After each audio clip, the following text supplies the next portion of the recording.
Hello, vinyl community. It's Bill here again for another edition of Random Records and Music Ephemera. So I'm going to start off with some music ephemera. And this time we're going back to 1977. So this is the Sunday Times magazine special tribute to Elvis Presley following his death in 77. This is dated September the 11th. Yeah, that's another interesting date. You'll all know why. And this is entitled "The King is Dead." And yeah, some great photos of Elvis. That's looks like a bit like the cover of the Elvis Presley album that was copied, or the Clash paid homage to it. There's also Elvis Aaron Presley as a young boy, born in 1935, and yeah, quite a grumpy face on the one in the 70s. We have a still from Jailhouse Rock, iconic movie. I think possibly the first last good Elvis movie, but yeah, I'm not a big fan of the Elvis in Hollywood. And what else have we got? Some other random photos, including one bottom of the screen with Tricky Dicky, and also the wedding cake with Priscilla. And next to the wedding cake, we have Priscilla and Elvis with baby Lisa. There's a panel there with the King's courtiers. There's mention there of Priscilla Bulow, Bill Black, the Jordanaires, Scotty Moore, Colonel Tom Parker, and there's a photo there of Sam Phillips. So I'm going to show a record now, speaking of Sam Phillips, and this is a classic album. This is the Sun collection. And yeah, look at that listing of fantastic early rock and roll. That's All Right Mama, Mystery Train, Good Rockin' Tonight, Milk Cow Blues Boogie, and Blue Moon, which is a Rodgers and Hart composition. And yeah, Mystery Train. How did Colonel Tom Parker get his name on the writing credits there? But yeah, this is Elvis and his work at Sun, even though it is issued on the RCA label. And of course, Sam Phillips sold the contract for Elvis to RCA for, was it $1 million? Enough for him to save the record label anyway. So that's the first bit of ephemera and related LP. And another piece of ephemera, not quite as back to 1977. This is only 17 years old. And this is the Sunday Times magazine featuring Brian Appleyard. And I don't know if he's been photoshopped onto some of the photographs that were taken that ended up on the cover of Freewheeling Bob Dylan. So in here we've got some nice photos of the young Bob Dylan, and don't know if you can see that. That's handwritten sort of lyrics to how does it feel to be on your own, no direction home, a complete unknown, like a rolling stone. And it's signed Bob Dylan and October 1965. Photos of Bob with Susie Rotolo. And yeah, it was the two of them were on the cover of Freewheeling Bob Dylan. Bob says of Susie, right from the start, I couldn't take my eyes off her. She was the most erotic thing I had ever seen. She was fair-skinned and golden hair, full-blood Italian. Then the air suddenly filled with banana leaves. We started talking. My head started to spin. Cupid's arrow had whistled by my ear. So yeah, I think he was smitten. And there's also photos of Bob Dylan going electric at Manchester Free Trade Hall in 1966, where the fan shouted Judas. So it was the Manchester Free Trade Hall and not the Royal Albert Hall. And then another of Bob's loves, Joan Baez. And that's Bob with Joan and Paul Stuckey from Peter, Paul and Mary. And they were playing at the March on Washington civil rights demonstration in '63. This is interesting. There's a competition to win some Dylan memorabilia. And the question is, what was Bob Dylan's real name? And of course, we all know it's Robert Zimmerman.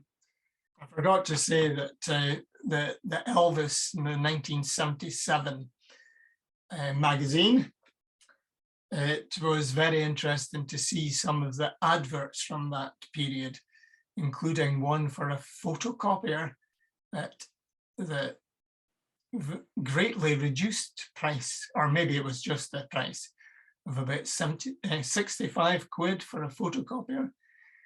In 1977, 65 quid was quite a sum of money. So, but maybe issuing in the photocopier revolution. And I think there's also some interesting adverts for Sandeman's Port and Pirelli tires. So yeah, it's always interesting to see the adverts of the day.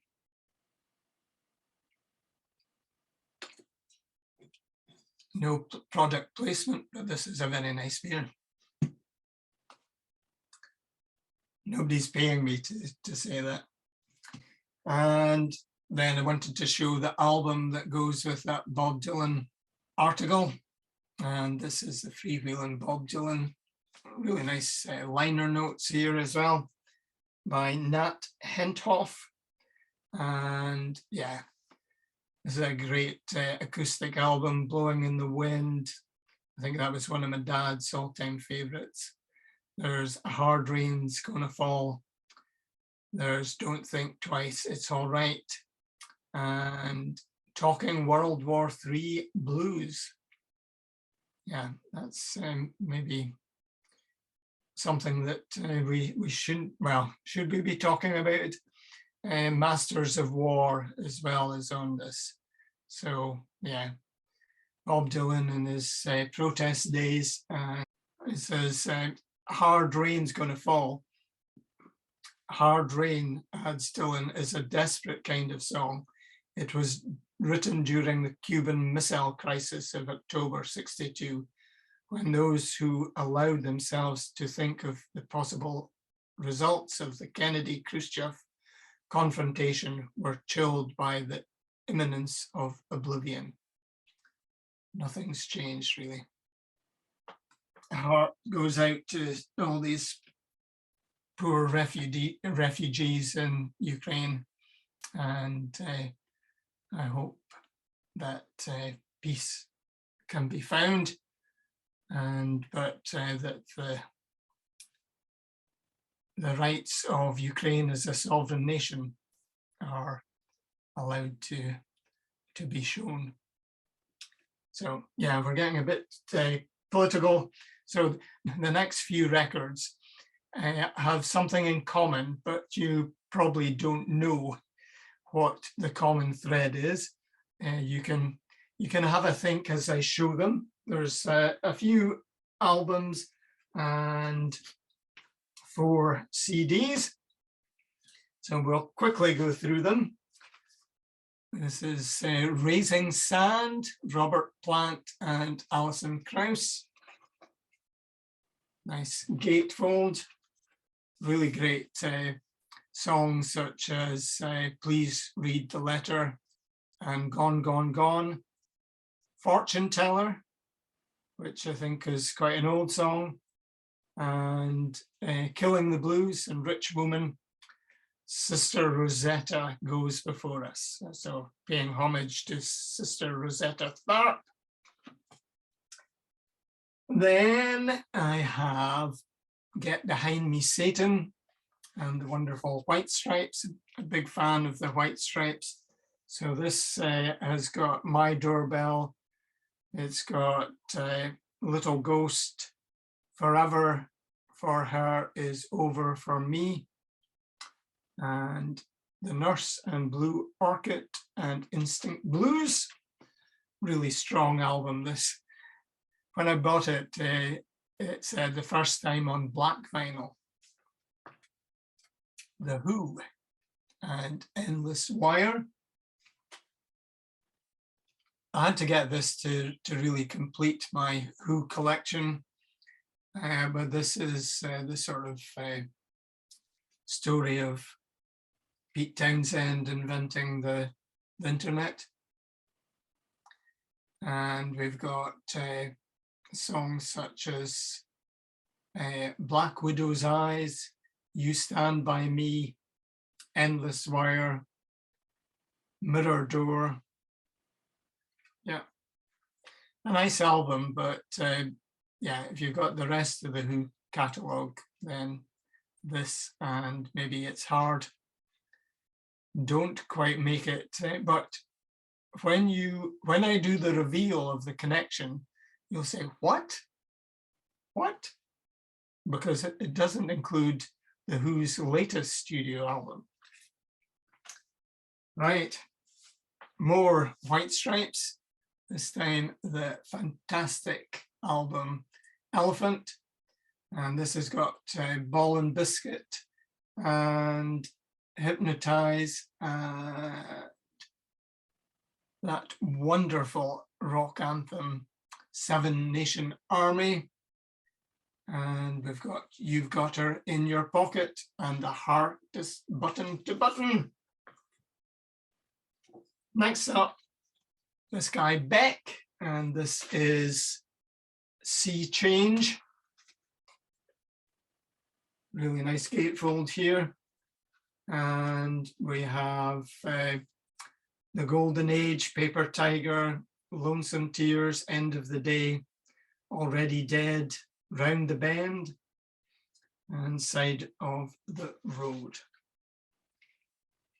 Beck is a bit like Bowie, reinvents himself every album or every second album. This one's really strong. And would you believe it? More White Stripes, still in the shrink wrap. This is White Blood Cells and Hotel Yorba. And what else have we got? We're Going to Be Friends. I Think I Smell a Rat. Aluminium. Now Mary, This Protector, The Union Forever. Fell in love with a girl. Did I mention that before? Not sure. And then this is one of my favorite Stones albums, Blue and Lonesome. So I think the Stones were in the studio trying to come up with a new album. and started playing blues numbers, and they thought, yeah, let's not go through the hassle of coming up with new Jagger and Richards songs. Let's go back to our roots. And yeah, great gatefold here as well with the late great Charlie Watts on drums. And there's Mick on guitar.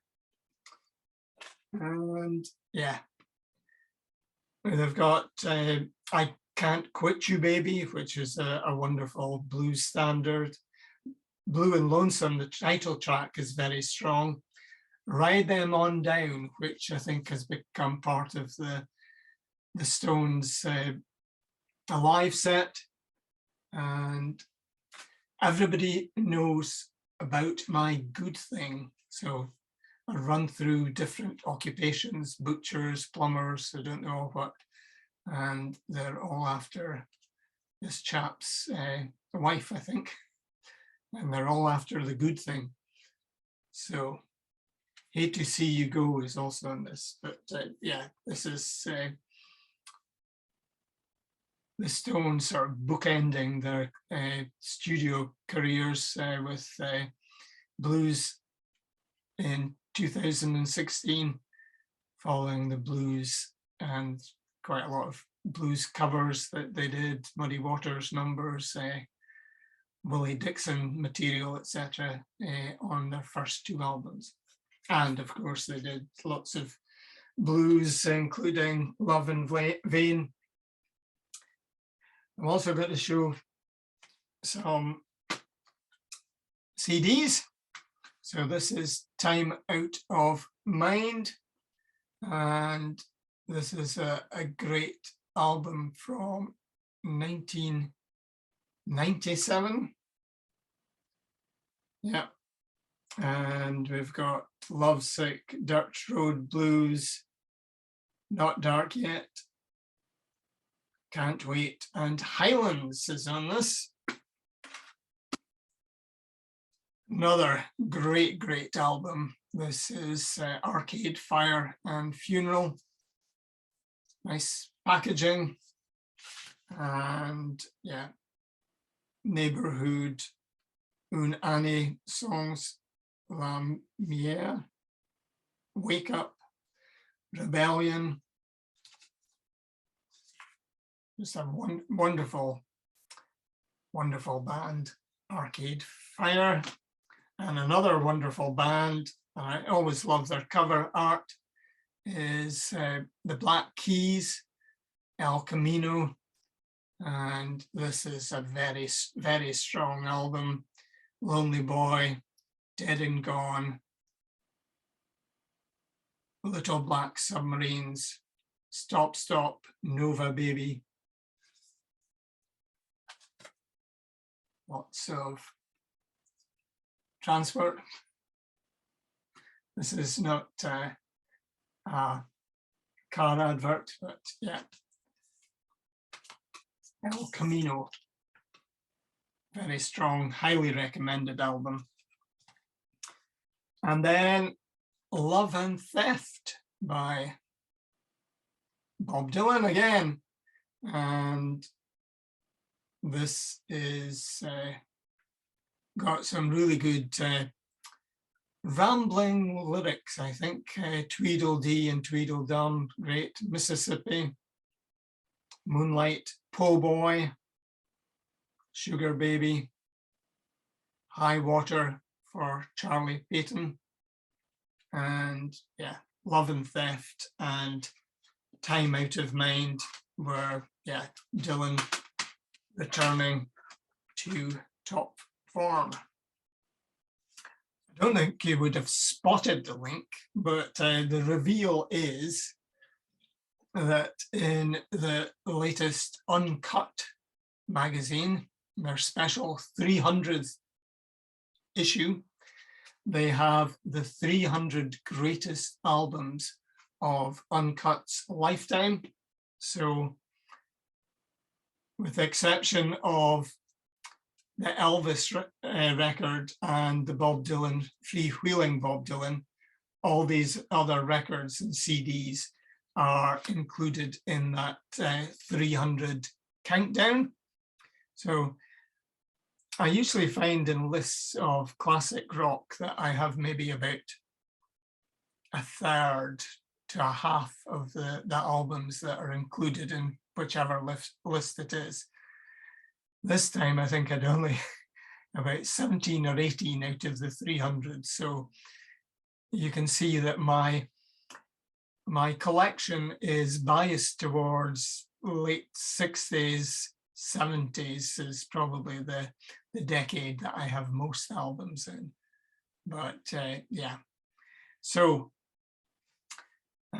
very interesting magazine, and it is a list from 300 down to 1. The Who's Endless Wire was, I think, 295 or something like that. But and a lot of the White Stripes ones were quite high in the list, as was Arcade Fire. And would you guess what is number 1? I've said before on some of my YouTube videos that I reckon this album is in the top 5 of Bowie's whole studio output, but I was delighted to see that Black Star was the number 1 or top of that list of 300 greatest albums of the last 25 years. Nice gatefold, nice portrait of the Thin White Duke. And I think I've commented before about the black on black writing. Not very good for visually impaired people, but the music on this is fantastic. I just love the whole feel of the album. It's just, and that avant-garde jazz musicians and Bowie's vocals. Top rate, yeah. So I'm not surprised this is number 1 of the last 25 years. If you want to, put a comment in below on what you think is the greatest album of the last 25 years. I'm not going to argue that this is way up there. So that's it for episode 3 of Random Records. So were they random? Yeah, they were maybe random, not in a whack-a-mole sense, but random in that the only connection was that they were in that Uncuts best 300 albums of the last 25 years. So thanks everyone. If you enjoyed this video, I would appreciate if you could hit the subscribe button. And if you didn't enjoy the video, leave me a comment so that I can up my game. And I'll be back again in the not too distant future with a roundup of my acquisitions in the first quarter of 2022. So it's bye from me, and it's bye from him. Bye.